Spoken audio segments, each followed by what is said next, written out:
రెండు మాటలు నేర్చుకుందాం. ఈ యొక్క 126వ కీర్తనలో మొదటి వచనము ధ్యానం చేద్దాం. సియోనుకు తిరిగి వచ్చిన వారిని యెహోవా చెరలో నుండి రప్పించినప్పుడు మనము కలకలిన వారి వలె ఉట్టిమి, మన నోటి నిండా నవ్వుండెను, మన నాలుక ఆనందకారముతో నిండిను. అప్పుడు యెహోవా వీరి కొరకు గొప్ప కార్యము చేస్తున్నని ఆజ్ఞాచరుడు చెప్పుకున్న దేవునికి స్తోత్రం. చాలా జాగ్రత్తగా ఈ మాటను జ్ఞాపకం చేసుకోండి. ఇది యాత్ర కీర్తనని మాట్లాడుకుంటూ వస్తూ ఉంటారు. చూడండి, ఈ 126వ కీర్తనలో మొదటి వచనం మాట్లాడుతున్నాడు. చూడండి, సియోనుకు తిరిగి వచ్చిన వారిని యెహోవా చెరలో రప్పించి మాట్లాడుతూ ఉంటున్నాడు. చూడండి, ఈ మాటను మన జీవితంలో మనం ఆలోచించే ప్రయత్నం చేద్దాం ఈ రోజున. చూడండి, ఈ లోకంలో నుండి మనల్ని దేవుడు తిరిగి తీసుకొచ్చినట్టుగా మనము జ్ఞాపకం చేసుకుందాం. చూడండి, సియోను నుండి తిరిగి వచ్చిన వారి వలె మాట్లాడుతున్నాడు. ఈ దినంలో నీవు నేను కూడా మనం ఎవరమయ్యా అంటే ఈ లోకము నుండి వెలివేయబడిన వారు అన్నమాట. చాలా జాగ్రత్తగా ఈ మాటను మీరు జ్ఞాపకం చేసుకోండి. మనకు అనేక సార్లు ఈ మాటను జ్ఞాపకం చేసుకుంటూ వస్తూ ఉన్నాం. విశ్వాసులు అనగా దేవుని బిడ్డలు ఎవరయ్యా అంటే ఈ లోకము నుండి వెలివేయబడిన వారు అన్నమాట. చూడండి, ఈ లోకం నుండి వెలివేయబడినప్పుడు దేవుడు నిన్ను ప్రేమించి ఇదిగో నీకున్న ప్రతి కష్టము తొలగించి ఇదిగో ప్రతి బాధను తొలగించినప్పుడు చూడండి, ఆ అన్యులు చూసి మాట్లాడతారట. అన్యులు చూసి ఏమంటారు అంటే చూడండి, వీరు ఈ దేవుడు గొప్ప కార్యం చేశారే అని మాట్లాడుకుంటారట.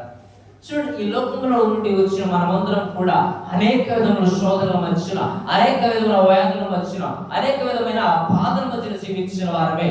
ఇదిగో ఈ యొక్క ఉదయకాల సమయంలో దేవుడు మాట్లాడుతున్నాడు, నిన్ను నన్ను ప్రేమించి ఇదిగో నీ కొరకు నా కొరకు కూడా అద్భుతమైన కార్యాలు దేవుడు చేస్తూ ఉంటున్నాడు. దానికి కారణం ఏంటో తెలుసా?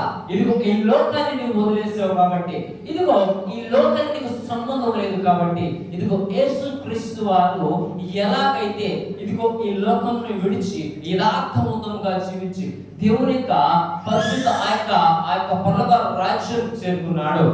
ఈ దినంలో నీవు నేను కూడా ఈ లోకం నుండి వెలివేయబడిన మనం ఎలా ఉండాలో తెలుసా?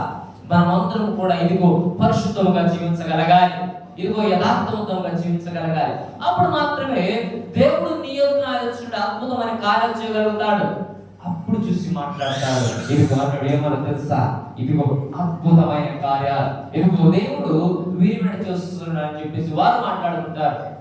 ఇదిగో ఈ దినములో మనము సాక్షులుగా మందిరంలో ఉండము కాదు, ఇదిగో సాక్షులుగా దేవుని విశ్వాసం మధ్య ఉండము కాదు. ఇదిగో నీవు నిజమైన విశ్వాసం అయితే ఇదిగో అన్యుల మధ్య నీవు గొప్ప సాక్షిగా నిలబడగలగాలి. ఈ దినంలో ఎంతమంది నిలబడబడుతున్నారు?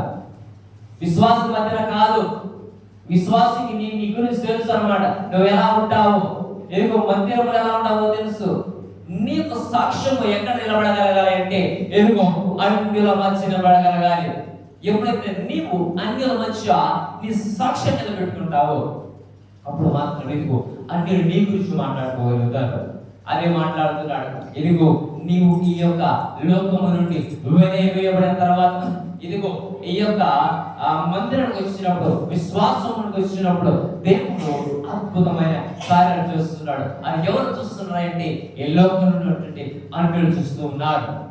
అదిగో ఆ అన్యులు నీ గురించి మాట్లాడుతున్నప్పుడు ఇదిగో ఈ అన్య జనాంగం మధ్య నీ సాక్ష్యాన్ని నిలబెట్టుకోగలగాలి. ఇదిగో అబ్రహాము ఎవరయ్యంటే చూడండి, ఇదిగో అన్యుడే. అబ్రహాముకి కేవలం కలలో దేవుడు కనిపించాడు. దేవుడు కనిపించిన వెంటనే చూడండి, ఆ యొక్క కలను బట్టి ఇదిగో ఆ యొక్క సాక్ష్యంలో బట్టి ఉదయకాల సమయంలో లేచి ఇదిగో చూడు తన వేషాన్ని వదిలివేసి వెళ్ళిపోయాడు దేవుని మాట కొరకు. ఈ దినములో నీవు నేను కూడా ఎలా వచ్చి ఉన్నాం? వదిలివేసిన దాని వెంట మరలా పరిగెడుతున్నామేమో. చాలా జాగ్రత్తగా ఉదయకాల సమయంలో జ్ఞాపకం వచ్చాడు. ఇదిగో అబ్రహాం పరిగెత్తలేదు, వదిలివేశాడు. ఎప్పుడైతే వదిలివేశాడో ఇదిగో ఆ యొక్క ఈ లోకం నుండి వెళ్ళేంత వరకు కూడా తన సాక్ష్యాన్ని కాపాడుకుంటూ వచ్చాడు. ఈ దినములో నీవు నేను అలా ఉండగలగాలి. ఈ లోకం నుండి దేవుడు రక్షించాడు. రక్షించిన మనము ఇదిగో చివరి వరకు కూడా మన సాక్ష్యం నిలబెట్టుకోగలగాలి.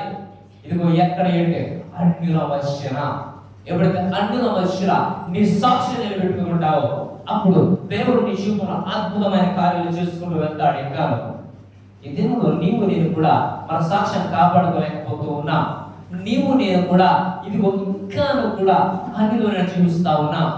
దేవుడు నిన్ను కూడా తీసుకొచ్చాడు ఈ లోకంలో. మరి ఈ లోకంలో తిరిగి వచ్చిన నీవు ఎలా ఉండాలి? ఈ లోక సాహసం కలిగి ఉండకూడదు, ఈ లోకంతో సంబంధం కలిగి ఉండకూడదు. ఇదిగో ఈ లోకానికి నీకు కూడా ఎటువంటి కూడా ఇదిగో బంధం అనేది ఉండకూడదు. నీ యొక్క సాక్ష్యము, నీ యొక్క బంధం ఎలా ఉండాలి అంటే దేవుడితో మాత్రమే కలిగి ఉండాలి. ఈ లోకంలో నీవు అలా చూస్తున్నామా? చాలా జాగ్రత్త.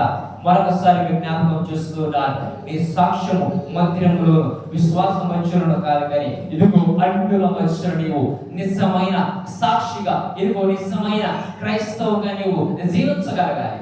అప్పుడు మాత్రమే ఇదిగో దేవుడు నిన్ను నన్ను కూడా ఇంకా అద్భుతంగా దీవిస్తూ వస్తాడు, ఇంకా అద్భుతంగా ఇదిగో ఆనందపరుస్తూ వస్తాడు లోకం మధ్య. కాబట్టి మొట్టమొదటిగా నీవు నీ సాక్ష్యాన్ని ఇదిగో అన్యుల మధ్యను కాపాడుకోగలగాలి. అప్పుడు మాత్రమే వారు నీ గురించి మాట్లాడుకోగలుగుతారు. ఇదిగో నీ దేవుని గురించి కూడా వారు మాట్లాడుకోగలడానికి ఆసక్తి వచ్చి ఉంది. అలాగే చూడండి, 2వ మాట చూపిస్తారు. 5వ వచనం చదువుకుందాం. కన్నీళ్లు విడుచు విత్తువారు సంతోషగానముతో పంట కోసేదురు, పిడికెడు విత్తనములు చేత పట్టుకొని ఏడ్చుచు పోవు విత్తువాడు సంతోషగానం చేయించు పనులు మోసుకొని వచ్చిన దేవునికి స్తోత్రం. చూడండి, 2వ మాట చూపిస్తా వచ్చి ఉన్నాడు. కన్నీరు విడిచి చూపించేవారు సంతోషగానంతో పంట కోయిదని మాట్లాడుతున్నాడు. ఈరోజు విద్య ఎవరు తెలుసా? ప్రార్థన. నువ్వు ఎప్పుడైతే కన్నీరు విడిచి ప్రార్థిస్తావో సంతోషగానంతో దేవుని యొక్క ఫలాలు పొందుకుంటావు. ఈ దినంలో అదే మాట్లాడుతూ వచ్చి ఉన్నాడు. ఇదిగో పిడికెడు విత్తనములు చేత పట్టుకొని ఏడ్చుపోవాలని మాట్లాడుతున్నాడు. ఇదిగో నీవు కన్నీటి ప్రార్థనను కలిగి ఉండగలగాలి. ఈ దినంలో మన జీవితంలో చూడండి, మొట్టమొదటిగా అన్యుల మధ్యన నీ సాక్షి నిలబెట్టుకోగలగాలి. రెండవదిగా మాట్లాడుతున్నాడు కదా, ఇదిగో కన్నీటి ప్రార్థనను కలిగి ఉండగలగాలి. కన్నీటి ప్రార్థనను కలిగి ఉన్నావా? ఈ దినంలో ఎప్పుడైతే నీవు కన్నీటి ప్రార్థన చేస్తావో ఇదిగో సంతోషగానముతో దేవుని ఫలములు పొందుతావు. ఈ దినంలో ప్రార్థన లేదు మన జీవితంలో, కన్నీటి ప్రార్థన లేదు. మన బైబిల్ గ్రంథంలో చూస్తా ఉంటూ ఉన్నాం. ఇదిగో హిజ్కియా ప్రార్థిస్తున్నాడు, కన్నీటి ప్రార్థన. చూడు, తన ప్రార్థనగా మెచ్చుకొని దేవుడు చూడండి 15 సంవత్సరములు ఇదిగో ఆ యొక్క ఆశని పొడిగించడం కనిపిస్తా ఉన్నాడు. ఈ దినంలో నీవు నేను ఆ ప్రార్థన కలిగి లేవు, నీవు నేను కూడా అటువంటి ప్రార్థన మనలో లేవు. కాబట్టి ఇదిగో ఇంకా మనం దుఃఖంలో పడిపోతూ ఉన్నాం, ఇంకా ఆ యొక్క అంధకారంలో మనం నలిగిపోతా ఉంటూ ఉన్నాం. దినంలో నీవు నేను కూడా ఖచ్చితంగా కన్నీటి ప్రార్థన కలిగి ఉంటే ఇదిగో సంతోషగానం నుండి మనము ఆ యొక్క ఆశీర్వాదములు ఇదిగో ఫలములు మనం పొందుకుంటాం. కాబట్టి మనము ఈ ఉదయకాల సమయంలో మనం నేర్చుకోవాల్సిన మాట ఏంటంటే, మొట్టమొదటిగా నీ సాక్ష్యం ఎవరి మధ్య ఉండాలి అంటే ఇదిగో అన్యుల మధ్యన నీ యొక్క సాక్ష్యం నువ్వు నిలబెట్టుకోగలగాలి. రెండవదిగా మాట్లాడుతున్నాడు కదా, ఇదిగో కన్నీటి ప్రార్థనను కలిగి ఉండగలగాలి. అందుకే చూడండి, మనం ఈ లోపల అనుకుంటాం అన్నమాట. ఎలా అంటామంటే ఇదిగో నేను ఎంత కష్టపడినా సరే ఏమి యొక్క నా యొక్క జీవితంలో అది ఆగడం లేదు.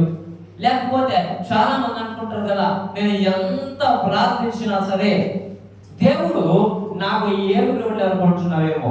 చూడండి, దానికి ఒక మాట చూపిస్తాను. యాకోబు పత్రిక చూడండి, నీ ప్రార్థనకు దేవుడికి సమాధానం ఇవ్వడం తెలుసా? యాకోబు పత్రిక 4వ అధ్యాయం, యాకోబు పత్రిక 4వ అధ్యాయం 3వ వచనం చదువుకుందా. మీరు అడిగినాను మీ భోగముల నిమిత్తము వినియోగించుటకై దుర్దేశంతో కనుక మీకేమి దొరకడం దేవునికి స్తోత్రం. చూడండి, యాకోబు పత్రికలు ఏం మాట్లాడుతున్నాయంటే మీరు అడిగినను దేనికొకట, మీ భోగముల కొరకట, అనగా మీ యొక్క శరీర సంబంధమైన కొరకే మనం అడిగేవన్నీ కూడా. ఇదిగో ఆత్మ సంబంధమైన వాటిని అడుగుతున్నాడు దేవుడు. నువ్వేం అడుగుతున్నావు? నీ భోగముల నిమిత్తము. లేస్తావు, ఎందుకు నా పంట ఇలా ఉండాలి, ఎందుకు నాకు ఒక బండి కావాలి, నాకు ఆటో కావాలి, నాకు ట్రాక్టర్ కావాలి, నాకు కారు కావాలి, ఎందుకో ఈ లోక భోగముల నిమిత్తం అడుగుతున్నావు. అందుకే ఏది దొరకడం లేదట. ఎబిసి పత్రికలో మాట్లాడుతున్నాడు కదా, ఏం మాట్లాడుతున్నాడు తెలుసా? ఆత్మ సంబంధమైన వాటి మనం అడగాలట. ఇదిగో ఈ లోక సంబంధమైన వాటి కాదు. అందుకే నువ్వు ఎంత కన్నీటి ప్రార్థించినా దొరకడం లేదు. నువ్వు ఏ రోజైనా ఆత్మ సంబంధమైన కొరకు నువ్వు ప్రార్థించావా? నువ్వు కన్నీటి ప్రార్థిస్తున్నావు కరెక్టే. దేని కొరకు? ఈ లోకము అనగా ఈ యొక్క భోగముల కొరకని మాట్లాడుతున్నాడు. ఇదిగో రెండోగా మాట్లాడుతున్నాడు కదా, నీ ఆత్మ సంబంధమైన వాటి కొరకు నీవు కన్నీటి ప్రార్థన ఆ కన్నీటి ప్రార్థన నువ్వు చేయగలగాలి. ఆత్మ సంబంధమైన వాటి కొరకు పరిగెడుతున్నావా? దేవుడు మాట్లాడుతున్నాడు కదా, తిమోతి పత్రికలో ఏం మాట్లాడుతున్నాడు అంటే, నీవు పైన వాడి కొరకు వెతకాలని, కింద వాడి కొరకు కాదు. పైన వాటి కొరకే, ఆత్మ సంబంధమైన వాడి కొరకు నువ్వు వెతకగలగాలి. ఆత్మ సంబంధమైన వాటి కొరకు నువ్వు పరిగెడు తీయాలి. ఈ లోక సంబంధమైన వాటి కొరకు కాదు. అందుకే మన కోరికలు ఏమి తీరడం లేదు. యాకోబు పత్రికలో ఏం మాట్లాడుతున్నాడు? ఎప్పుడు నీ భోగముల కొరకు నువ్వు ప్రార్థిస్తున్నావు. దినములో నీవు నేను కూడా ఆత్మ సంబంధమైన వాటి కొరకు ప్రార్థన చేయగలగాలి. నీ సాక్ష్యము అన్యుల మధ్య నువ్వు నిలబడగలగాలంటే నువ్వు దేవుడు ప్రార్థించాలి తెలుసా? ఆత్మ సంబంధమైన వాటి వరకు నీవు ప్రార్థించగలగాలి. అందుకే చూడండి, ఈ దినములో హానోకు మనం చూస్తున్నట్లయితే ఏం చేస్తున్నాడు? ఏంటిదో చూడండి, మరణము చూడకుండా దేవుని రాజ్యానికి వెళ్ళాడు. ఇదిగో చూడండి, ఇదిగో మరణము చూడకుండా దేవుని రాజ్యానికి పరిగెత్తాడు. దాని ఆధారం ఏంటి? ఆత్మ సంబంధమైన వాటిని కొరకు వారు ప్రార్థించాలి. ఈ దినములో నీవు నేను కూడా ఆత్మ సంబంధమైన వాటి కొరకు మనం పరుగులు తీయాలి. ఈ దినంలో మొట్టమొదటిగా అన్యుల వచ్చి సాక్షులు పెట్టుకోగలగాలి. రెండుగా మాట్లాడుతున్నాడు కదా, ఎందుకు ఆత్మ సంబంధమైన వాటిని మాత్రమే మనం దేవుని అడిగినట్లయితే దేవుడు మన కోరికను సఫలం చేస్తాడు.